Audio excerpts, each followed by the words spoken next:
It's 21 days of wellness with the wellness professor Leo. And, you know, I think I've set a pretty solid foundation for the first number of days to where right now I want to tell you my story under the context of how chaos, frustration, and confusion can lead to wellness, right?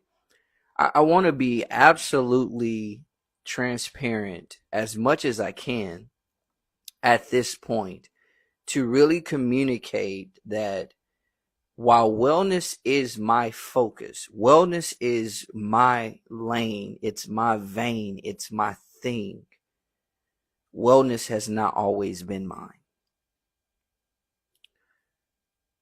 So much and so that I have really pursued wellness at such a high level at this stage in my life, but I've kept back some of the frustrations, chaos, and confusion that I've experienced simply because I thought that it was too much for others. But really, the truth is, I thought that what I was experiencing was not something that others needed to hear because people don't need to see my pain. And actually, that's true. People don't need to see my pain. They need to see my progress from my pain. They need to see my triumph over my pain. They need to see my overcome over my pain. But they need to see my pain. They need to know that I'm not just spitting wellness jargon, but that wellness is something I'm so passionate about because it's something that I have lacked in my life. And so for a period of time, I'm going to always tell my story, but for a period of time in the context of this 21 days, at least for the next couple days, I want to do a little bit of a series on how chaos, frustration, confusion can lead to wellness, but not just give you information. I want to tell you how I got to wellness from my chaos, my frustration, and my confusion. I want to talk about some different ways that I've experienced, and one of the words that I looked for as far as the opposite of wellness. For example, here's some synonyms. I mean, some antonyms to wellness. We got illness, right? We got sickness. We got disease, disorder, malady, feebleness, frailness, weakness. But the words I really love to use with regard to wellness as an opposite or an antonym: confusion, chaos, and frustration. Chaos, frustration, and confusion. Chaos, frustration, and confusion.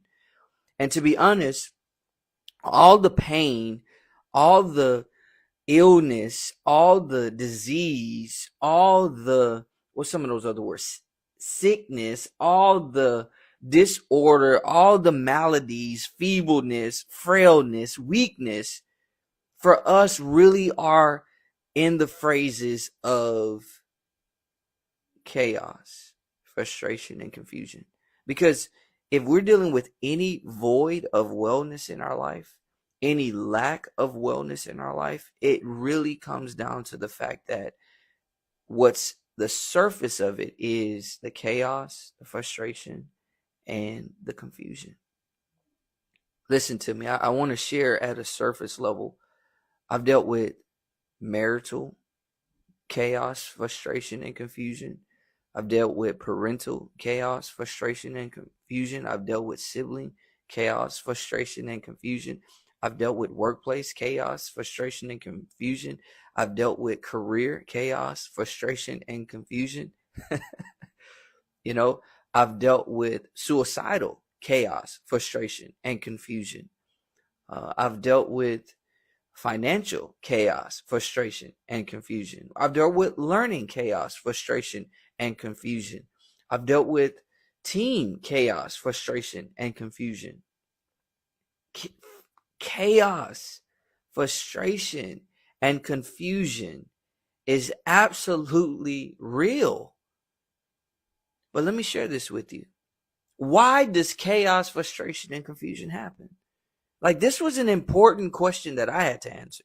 I had to answer why chaos, frustration, and confusion happens. And a lot of times we think chaos, frustration, and confusion happens because something's wrong with us, or we've done something wrong, or we're not adequate enough, or we're not worthy enough, or we don't have enough value or benefit. No, it's actually that it happens for two reasons. One, it happens to say that we are active. And two, it happens in order to make us more of what we need to be. In other words, chaos, frustration, and confusion actually happen as a servant to our purpose. But I didn't know that, right? I didn't know that. I actually was a quitter, right? I quit 4 sports. And I think I might have talked about this. Matter of fact, I was talking about it on the live that I did with my buddy Carl Wynn, when we talked about why a winning mindset is a wellness mindset. And I shared, I quit 4 sports, and I quit them at 4 different times in the course of, my middle school to high school time frame. And why did I quit though? I quit because I didn't have the right mindset. That's one of the reasons I emphasize wellness mindset. I did not have the right mindset. And let me explain what I mean by that. So I was a very obedient child. And I got disciplined, and I got verbal discipline, and I got physical discipline. Thank God for it too.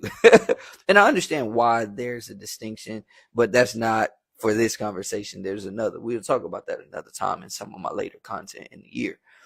But one of the things that would happen was I really had a huge regard for authority, right? And I still do today. Matter of fact, I've said this before, when people understand that being a great leader really starts with being a great follower, they will become not only greater or better leaders, but they would empower followers in a different thought process, right? And so as somebody who was like a really good follower, I was very obedient to those people who were in positions of authority and influence over me. I always processed that if somebody was in a position of authority, they were the measure of whether or not I was doing what I was supposed to do and was going to be able to get the reward that I needed to get. All right. And so when I was much younger, if I got disciplined for something, whether it was verbal or I got a spanking or some type of punishment or whatever the case may be, the truth of the matter was I took that as a remembrance. That's really supposed to happen, by the way. I took that as a remembrance and was like, all right, this happened when I did this, so I don't need to do this because I don't want this to happen, so I'm not going to do that anymore, right? That's the logic behind discipline, right? Correction particularly. Well, when it came down to it, the reality behind how I felt about that, I didn't translate it to when I got in situations of competition. See, when you get in situations of competition, what happens is there's a similar thought process, but you've got to understand there's a different dynamic because now you're competing, you're pursuing something. And anytime you start to pursue something, what happens is your intention is always going to be met with disruption or distraction or both. Nobody told me that. And so I looked at if I was dealing with difficulty or more so resistance in the thing that I was pursuing, then ultimately that was an indication I didn't need to be doing it because I perceived that the difficulty or the disruption, the distraction, which was a resistance, was like the discipline in the corrective experience. Nobody distinguished a corrective situation from a competitive situation. And here's the thing, nobody knew that I needed that. And I don't fault them for it. I just wanted to be clear that I quit, and here's why I quit. But here's what I want you to understand. There was so much chaos, frustration, and confusion in my life as a result of my quitting and my lack of understanding in that regard, to the degree that within myself, I was like, I don't want to quit anymore. Like I am a champion. I am a winner. Why am I not winning? Why am I not a champion? Like I was good. I was talented. Why is it that I'm good and I'm talented and I'm losing? Not only that, why is it that I'm good, I'm talented, and I'm quitting? One of the things with regard to being able to get to wellness from chaos, frustration, and confusion is there's got to be a willingness to engage in self-assessment. Like you got to be willing to check yourself if nobody else will. You got to be willing to be more critical of yourself if nobody else is. And I'm so glad that I was critical of myself, because I learned how to be proactive in seeking out solutions rather than being reactive in seeking out solutions, right? I started to, in my self-assessment, start to realize, oh, if I go look at people who are winning in the thing that I want to pursue and I take on their mindset, what's that? Their propensity, their disposition, right? Their natural tendency. And the natural tendency could have been a developed tendency, right? But it's natural because it's become the pattern, the form, the norm that they have developed into. You see? And so it's so important to understand that chaos, frustration, and confusion are your friend, no matter what you're dealing with. They are your friends. I love the quote from Napoleon Hill that says, every adversity brings with it the seed of an equivalent advantage. And I say this to my children, to my wife, to my students, to my clients. I ask this question. I say, okay, do you like peaches? I love peaches. As a matter of fact, there's a friend of mine who showed me how to pick those peaches with a certain type of firmness and how you look for them, man. They be juicy. It's all get out. But let me tell you about this peaches thing. So I asked people, do you love peaches? And they're like, yeah, absolutely. Most people love peaches. I said, okay, when you get the peach, when you finish eating it, like the flesh of it, the outer side of it, what do you do with the peach? What's the first thing you're going to do? And most people say, what? Hey, I'm going to throw out the pit. I said, yeah, that's what they're going to do. I said, why is it that there's not a thought to keep it? They said, it's not necessary. It's not useful. I don't need it. I'm not a farmer. You know, that's what most people say. But then I take them further. I say, let me ask you a question. What's the most important part of the peach? Well, it's the core, the pit. Absolutely. Well, the most important part of the peach is the core, simply because that's where the seed is. And inside of that pit, that core, represents more trees than you could imagine than the one peach you're enjoying. I said, but let me give you this thought process. I said, I want you to think about the peach from a perspective that the surface of it, the part we eat, the flesh, the meat of it, that part is adversity. And the inside portion of it is the seed of an equivalent advantage. And here's what you got to understand. Who is not going to enjoy the outside of that peach? Now, you can cut it open and just throw the flesh out and take the seed out. You can do that too. But the thought process is this, regardless of how you do it. You got to cut through the peach, whether it be with your teeth or with a knife. You got to cut through the peach in order to reveal the seed on the inside. But the most beautiful part is if you eat it, you get to enjoy the outer surface of it. Enjoy all the sweetness and the juiciness of it before you expose the seed that's on the inside. See, one of the things that I discovered was if I learned to enjoy my adversity in the same way that I enjoy that outer surface of the peach, I could actually have a wonderful time while dealing with my adversity and not just look forward to getting to my advantage. In other words, I learned how to embrace my chaos, my frustration, and my confusion and make it serve me rather than looking at it as it was an obstacle or an obstruction to me. Yeah. Like at the core of everything that I've dealt with. When my father passed away unexpectedly and tragically, turned out that his death was connected with criminal homicide that couldn't be dealt with in that context. Matter of fact, one of the things that hurt my dad is that his will helped to conceal the murder of his death, of his life. It was tragic. Like when I discovered really what happened, I was like, man. And then when I discovered that there was nothing we could do about it, as far as what had happened, it was even more frustrating. It was even more confusing. But I did what my buddy Carl Wynn talks about a lot in his upcoming book, Nothing is a Waste. Right? I realized that it was difficult, yes, it was hard, but what is it that I should learn from this? How should I leverage this? Right? But then, my dad passed the day after my birthday, and literally less than 30 days later, my daughter, his granddaughter, my oldest daughter, his oldest grandchild, ends up having to be rushed to the hospital, discover that she's dealing with type 1 diabetes. Man, it's like you talking about world rocked.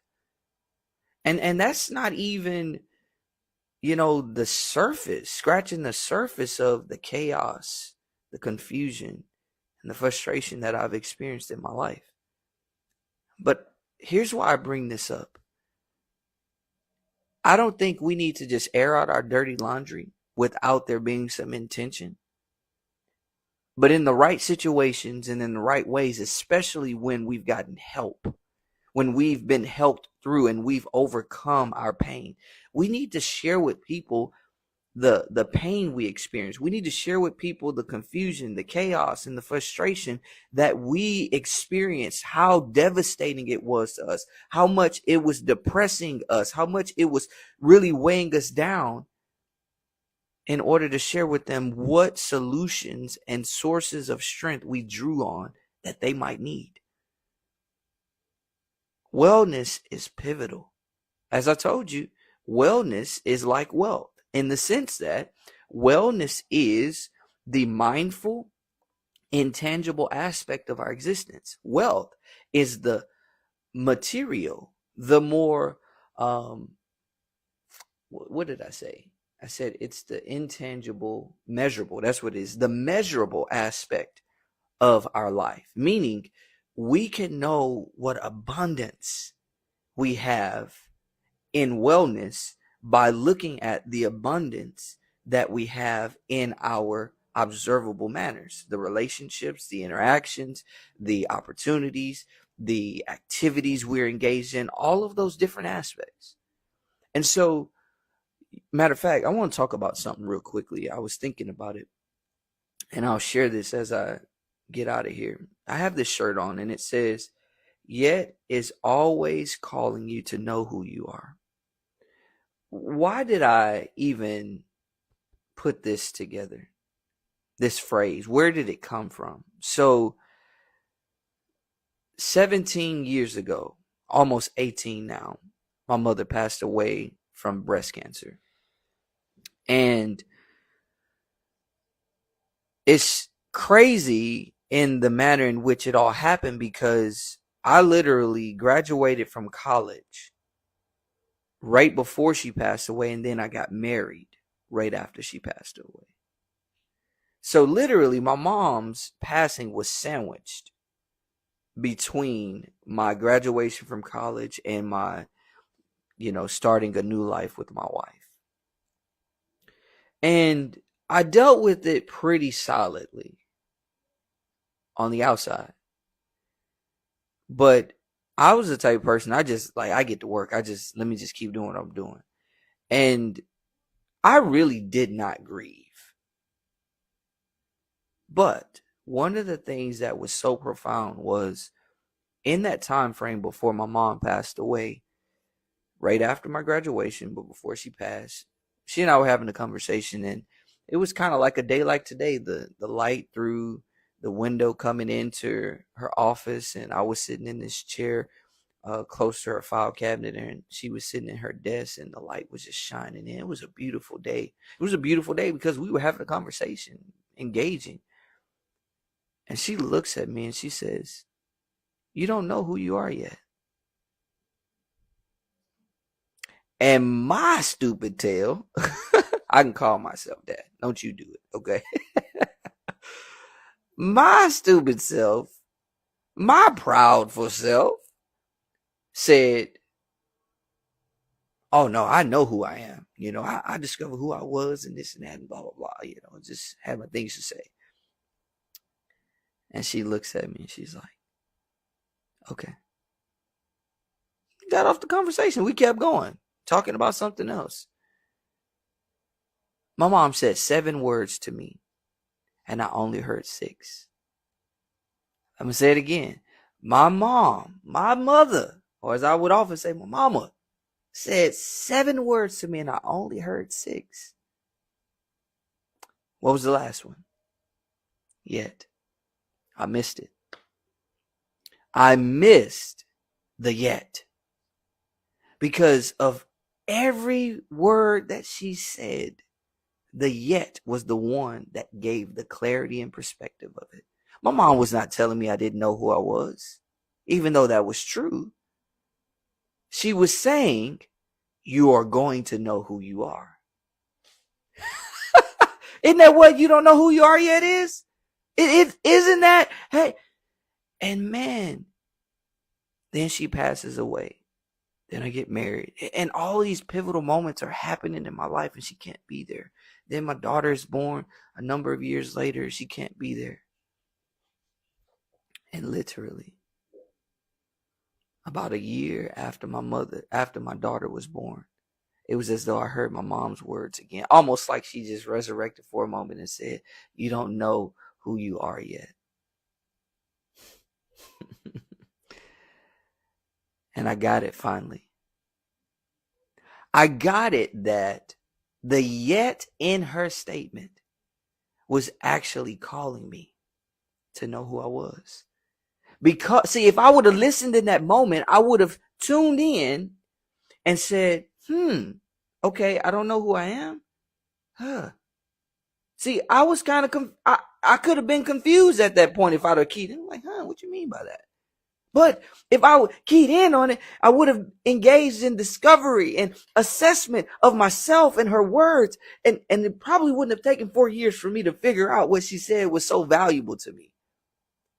Listen. One of the ways in which you are able to get to wellness from chaos, frustration, and confusion is to do what I have often told the people. I tell myself, I tell the people I've led in companies, the people that I have, influence over as students and things of that nature. I tell them, you got to go from frustration to focus as quickly as possible. And you got to go from feelings to facts as quickly as possible. Like, get in the facts, get in the focus yourself in the context of the facts. And one of the ways you can look at that is that quote, every adversity brings with it the seed of an equivalent advantage. I don't agree with everything that Napoleon Hill has taught and shared and still teaches through a number of the works that people are advancing today, but that was true. Every adversity brings with it the seed of an equivalent advantage. Every bit of chaos is able to lead to wellness. Every bit of frustration is able to lead to wellness. Every bit of confusion is not only able to lead to wellness, it's really designed to be that. The confusion, the frustration, the chaos is actually designed to help you cut the fat off of that lean piece of meat so you can enjoy what really is good. Yeah, it's actually designed to help you accelerate your progress forward rather than to cause you to get on a detour or off the path. Like, you've got to learn, like I learned, to embrace your adversity. You got to embrace your chaos. You got to embrace your chaos as the essence of it revealing to you where the gaps are that you need to fill. Same thing with your frustrations and your confusions. And I've just begun sharing with the world, connected with a number of the things that I do in a wellness sense, the reality that my family and I, my wife, myself, my oldest daughter, and my youngest daughter currently, we walk through the realities of attempts of suicide with my oldest daughter. I've just begun to share that. Not because I'm strong enough. It's more so because I've overcome. It's because she is well. Like, she was 10 and considering attempting to take her life, but we just celebrated her 14th birthday. And she's vibrant. Matter of fact, she loves being able to see her story as a means of helping other people.